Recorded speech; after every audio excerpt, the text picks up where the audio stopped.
going to introduce them, but I just want to say I'm excited about this panel simply because I met the last speaker at the previous conference that we had, the moderator on this panel. Okay, so I just want to highlight that we'll know who the moderator is in a minute as Lathera takes over.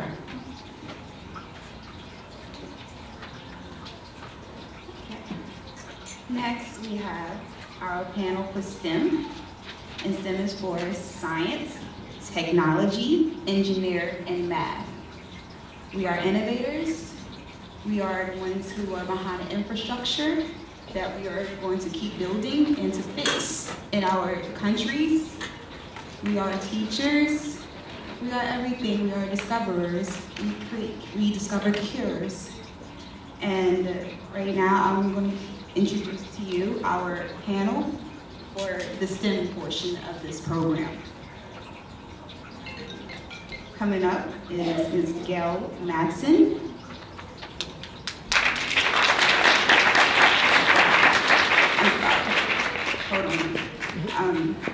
Dr. Sabrina Oliver.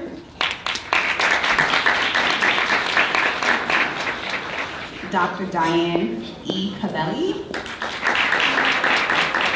And Dr. Corinne Graham. Here's my shameless plug, meet the doctors.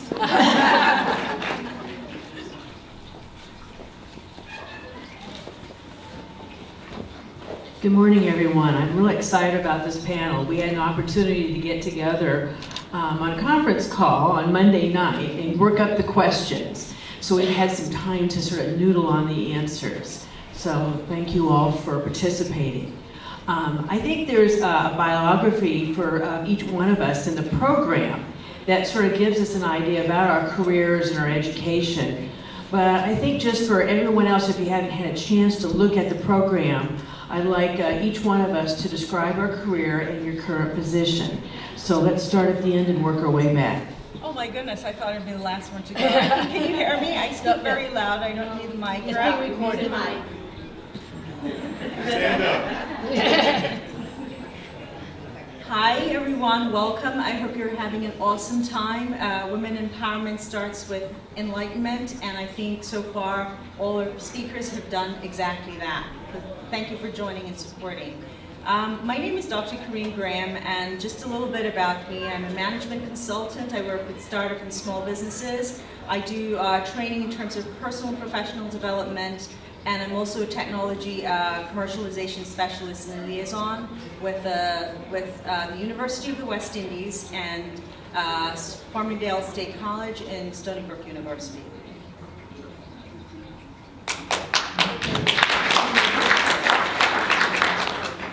Hi everyone, I'm very happy to be here. This is fascinating. I'm Dr. Diane Cabelli. I'm a scientist at Brookhaven National Laboratory. I've been there 37 years. I came as a postdoc and I rose through the ranks through assistant sci, associate sci, and I'm a scientist now. I do research, and about 22 years ago, I also started doing safety operations.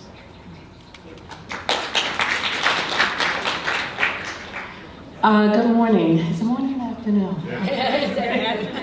Good afternoon, everyone. I'm Dr. Sabrina Oliver. I identify as a STEMinist. My background is largely technology education. I am also an adjunct professor with Farmingdale State College as well, but I also teach engineering for Eastern Suffolk BOCES. However, my main job is really my two STEM companies, and my goal is really simple: to really create opportunities for underserved, and the underserved in the STEM communities are women, but they're also minorities. And when I say minorities, I'm not just speaking about gender, I'm speaking also about abilities and more. So that's my drive. More than 20 years in education, also the military, a proud veteran of the U.S. Navy as a Seabee, if anybody knows Seabees. So always technologies, yes. Thank you. Gail Madsen again here. I have over 40 years of experience in engineering and management of technical programs.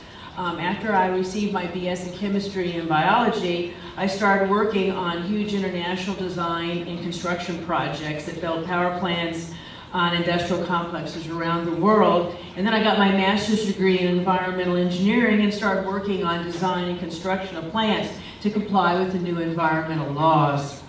I transitioned then to cleaning up Superfund sites, those abandoned industrial sites that EPA was trying to clean up. And then in 1992, I started working as a contractor for the Department of Energy and started cleaning up radioactive waste and doing environmental remediation.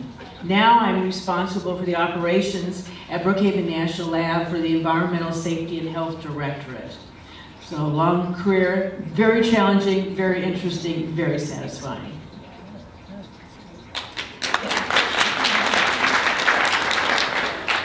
So, Dr. Graham, how did you get interested in the STEM career? Can you guess that I don't like the mic? So for me, I'm not a traditional, as you probably will gauge from the panel. I'm all business, but my experiences have been in probably over 25 industries, a lot in STEM and STEAM involved. And what I will say is, when I was growing up, I loved the sciences, but the science didn't love me back. Fast forward to now, I'm involved in a lot of projects that are STEM related. So that's how my involvement in STEM came about.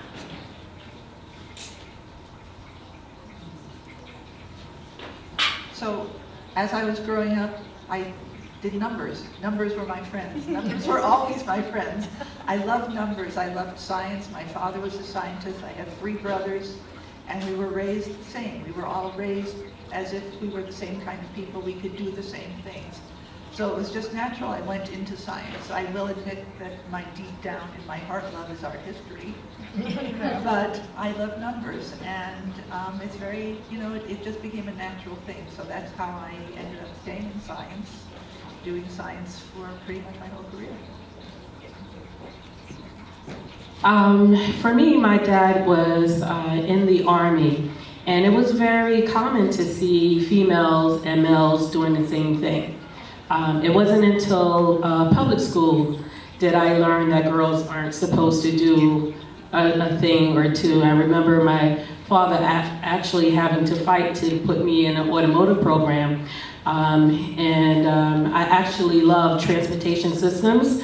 You know, just I would say last week on my own, I just said, you know what, I've always wanted to study the U.S. highway systems. That's just kind of who I am, curiosity. In terms of technologies, I can't even explain why I love it. Because one, you're never smart in a sense where you know it all. It will always evolve. That's the one thing I love about technologies. So if anyone has ever been accused of ADD or ADHD, technologies is for you. And then the other thing that one of the things that brought me to STEM is that unlike in the core courses, say your English, your science, your math courses, in the technology courses, they concentrate on themes that are connected in those courses as well as across those courses. So for me, being the only girl that actually graduated from the high school that I went to, the automotive school, and then also going to Denver Automotive and Diesel College, what I've learned is understanding a system or any subsystem, just systems thinking. It led me to think in my adult life that, oh yeah, maybe I can be my own general contractor. Maybe, and I did that and that was successful. And then also, maybe I can, yeah, you know, this information technology thing, I'm interested, maybe I can do that too. Well, it's the same thing, you know. My daughter was hit by a car and I'm like, okay, well maybe I can lead this team of surgeons, you know, and neurosurgery, yeah, because the language and the themes are the same, the critical thinking, the problem solving, and it's just always been that way. It's a love of mine. Thank you. I guess I have sort of a similar background. When I was a girl, I was curious about everything. And to the point that I started taking things apart to figure out how they worked. So I drove my family crazy. I took apart the toaster to figure out how the toaster worked. Then I took apart the vacuum cleaner, figure out how that worked. So I drove my family crazy. And then I was constantly asking why. Why? Why is this? How does this work? Why that? Why this? I pestered my parents for years about that. But I was very lucky. My mother has a degree, and she was in the medical field, and my father had a master's degree in engineering, so he was in engineering. They were very, very supportive of me early on going into a STEM career, because I know I had many friends that did not get that encouragement from their parents. So I was very, very lucky. So I think one of the things that we need to do as STEM professionals is make sure we get the message across to all the parents out there that a STEM career is worthwhile and very rewarding for their daughters. Okay. Let's start with Dr. Cabelli on the next question. What were some of the challenges you faced early on and then later in your career? So I think my biggest challenge early on may not surprise many of you, the pitch of my voice. When I answered the phone, the assumption was that I was a secretary in the place. And so the pitch of my voice was the greatest barrier. I learned not to answer the phone. Occasionally I would say, I'm sorry, I'm not the secretary, can I send you to the secretary? But this was 1975, 1976 in Texas. The pitch of your voice really made a difference. So you just have to, you get beyond that. The later challenges were also associated with the pitch of my voice. I learned very rapidly in meetings that if I said something, it was sometimes mocked, it was mostly ignored. And then if a man stood up with a different pitch of his voice and said exactly the same thing, it was, what an interesting idea. And I'm sure many of you have heard that one too. And you sit there and you say, how do you deal with that? Well, your voice gets more aggressive and then you become sometimes the B word around people because your voice is more aggressive.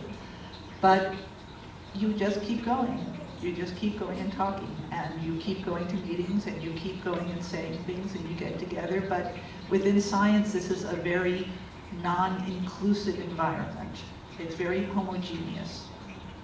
The other thing you see in science that's always a challenge is the optics. There's very little that you can look at as a role model because it's fairly monolithically white and male.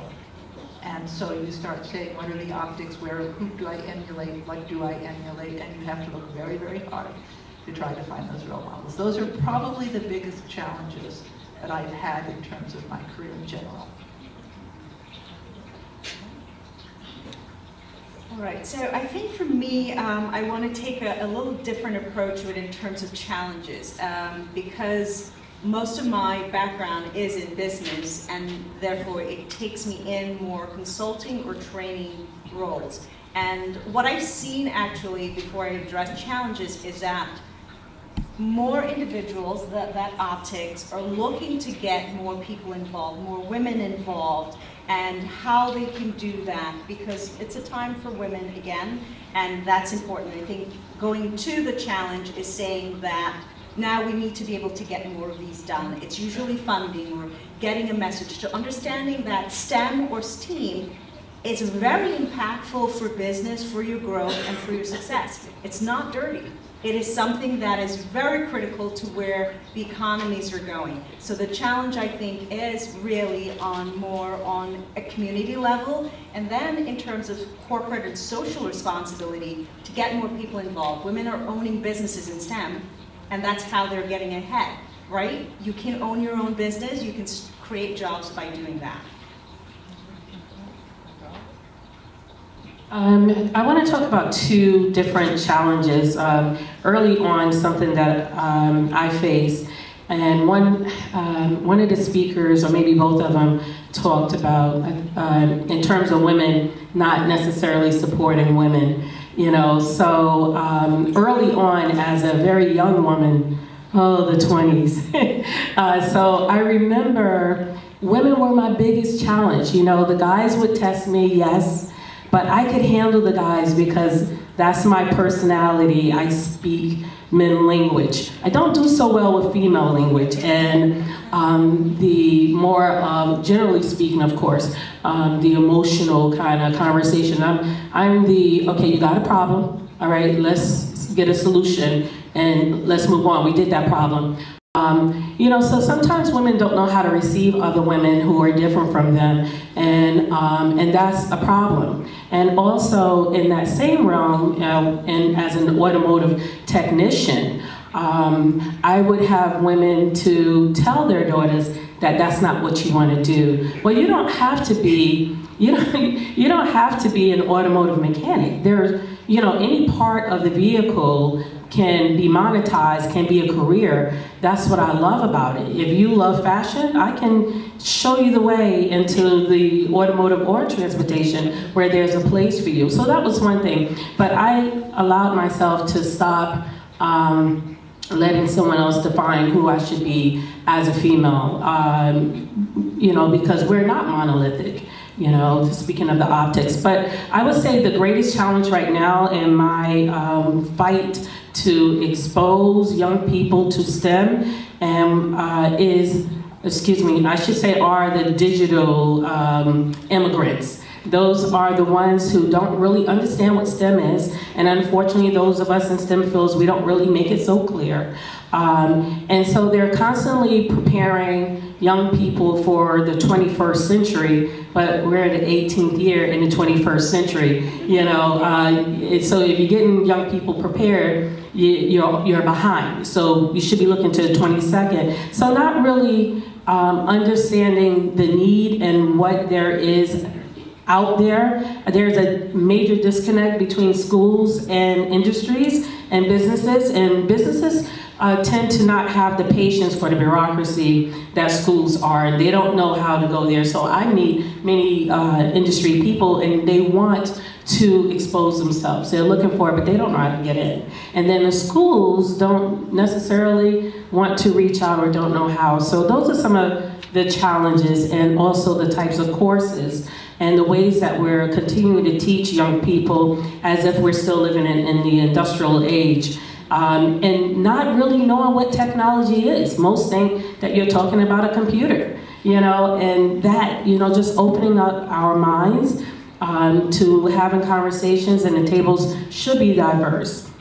So that's a major challenge for me currently. Thank you. So, like Diane, I started my career back in the 70s where we were wearing miniskirts. And my problem was my coworkers were more interested in making comments about my miniskirt than the design and engineering calculations I was doing for them. So it took me a while to overcome that. One of the things I thought was real interesting, I was sitting for a job interview, and there was about 5 guys and me. We were all applying for similar positions as engineering technicians. I was called out, and I was required to take a typing test because I was a woman, but the guys didn't have to take one. It was just amazing. So, and I passed the typing test, luckily, so I got the job. When I got out into the field, I worked on construction projects. I had to deal with the whistles and the sexual comments and so forth, but I just ignored them, and after a while the guys gave up because they couldn't get a response out of me. That was a big learning opportunity for me, and I shared that with a lot of women. Don't respond, they get tired and they get bored and they'll stop doing it, and they eventually do.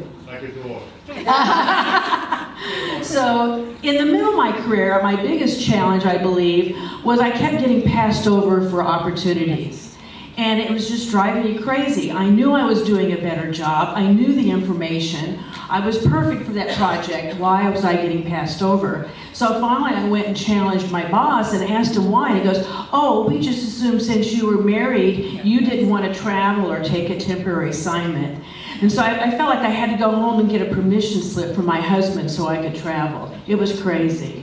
So what I started doing is looking out for those projects, advocating for myself, but then also getting a lot of my coworkers to advocate for me so that I could get those positions. And once I got that assignment and did an excellent job, then it made it easier for the next assignment.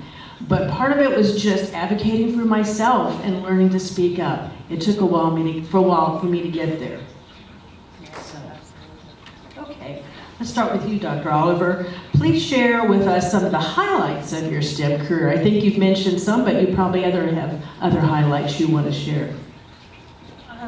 I think what I'm most proud about is the exposure, the amount of people who have gained opportunities, the amount of people that I mentor. I'm constantly trying to mentor as many as possible. I'm very excited that I've been able to introduce myself to companies. And because usually still when I go to a conference, a STEM conference or an engineering conference, I'm either one of maybe 2 or 3 women, but then when I add Black to it, yes, even less, and so there's, that's bothersome, but what's more bothersome is when I'm at the diversity conferences, and the companies, they're there, and I'll go up to the companies and I say, so, do you have any, it's usually white males, and they're,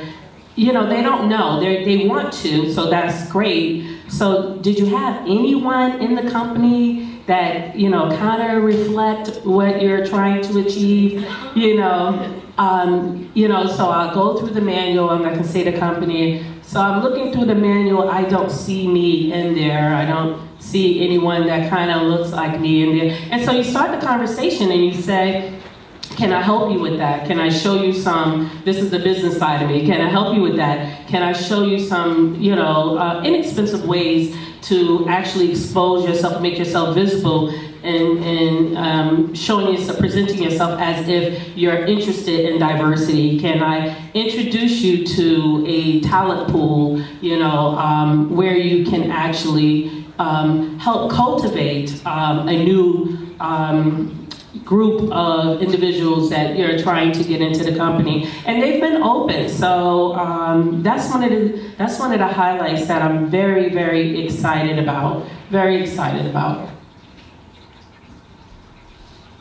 So, as a traditional scientist, one of the highlights that you always remember when you work in the lab is that aha moment when you solve the problem. And that's, that's what keeps you going into the lab every day, is that aha moment. However, when you think about the totality, or I think about the totality of my career, I think about a couple of things, particularly with regards to women. And one is when I finished my doctorate, I went to NYU's Institute of Fine Arts. I'd written a fellowship, and I ended up teaching an advanced paper conservation lab, which was totally out of I had no idea about art conservation, and collaborating, studying pigments in medieval Armenian gospel books, which was a real stretch for a nice Jewish girl. What I didn't know was Legion.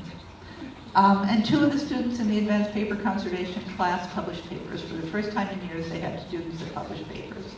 And it was very fulfilling to see students working on their masters, working with me in their projects, and they were able to publish papers in their field, and they were both women. And in the course of my career, I've had 4 high school students work in my labs, and I still remember the first one who said to me, I didn't know you could have a career in science and have a family. And I have 4 children. My partner and I have 4 children. 3 girls and a boy, they're all grown now. They range between 24 and 34. And you can have a career in science and have a family, and it can be fulfilling in both. And those are the moments that when you think about your career, that you leave an impact that other people can see, that other people take home these messages, people publish papers and say, yes, I can. People see that you have a family and say, I can go out and do that myself too, that you become effectively the optics for them. And that leaves you with a very nice feeling, as nice as that aha moment for research. So I have a couple of things I guess I want to share. I see St. Joe's College is here, and one of your professors, in terms of a business partner with a couple of projects that we have that involves Eastern Suffolk Bosus in terms of workforce development, and with Stony Brook University as well.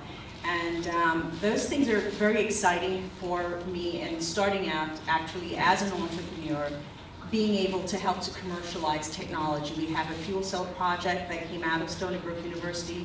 We're working with the, we have a microgrid, and I think Dr. Brooke Ellis' program where she has that, keeping the lights on, Brookhaven National Lab, also with testing out at Suffolk Department of Public Works for a direct coupling system with lighting. So there's a lot of opportunities and a lot of things to be excited about. I think there are indeed challenges in where businesses now, we need funding to scale. We have the manufacturing ready, we have students or individuals who are looking to go back into the workforce to be able to do a lot of these things. So there's exciting things, but again, I'll go back to communities need to be able to come together and to help to push so that we can create those opportunities. So in terms of you with mentoring, when we're doing those things, we have something to give each person who's looking for work. There are opportunities there that are quite viable. And as I said, my list, I'm a technology transfer commercialization specialist, so that means I can take any idea you have. I'm one of a couple, from nuts, I guess, to bolts, that's how it goes. But I will need Diane, Sabrina, and Gail, Diane, Gail, Sabrina to be a part of the team, and others, right? That's how it works. I guess one of the highlights for me is helping to clean up the environment. Early in my career, I worked on construction projects and I saw what we were doing to the environment, working on different industrial complexes and so forth. So that's one reason I had the passion to go back and get my master's degree. So I've had the opportunity to work on a number of challenging Superfund sites to clean up the environment, and now working for the Department of Energy, cleaning up radioactive waste from nuclear bomb production. So to me, that's a real satisfaction. Now at Brookhaven National Lab, it's a real thrill for me to help support all the scientists that are leading the efforts, doing research and new discoveries, and make sure that they do it safely. So that's a challenge, and it's also a highlight. I really appreciate the opportunity. So I think we have to wrap it up now. We've had some really good discussion. We have some more questions here, but I think we'll be here for a while, and so if you want to come up and ask more questions during the break, I'm sure we'll all be very glad to answer questions about STEM careers. Thank you. Thank you very much.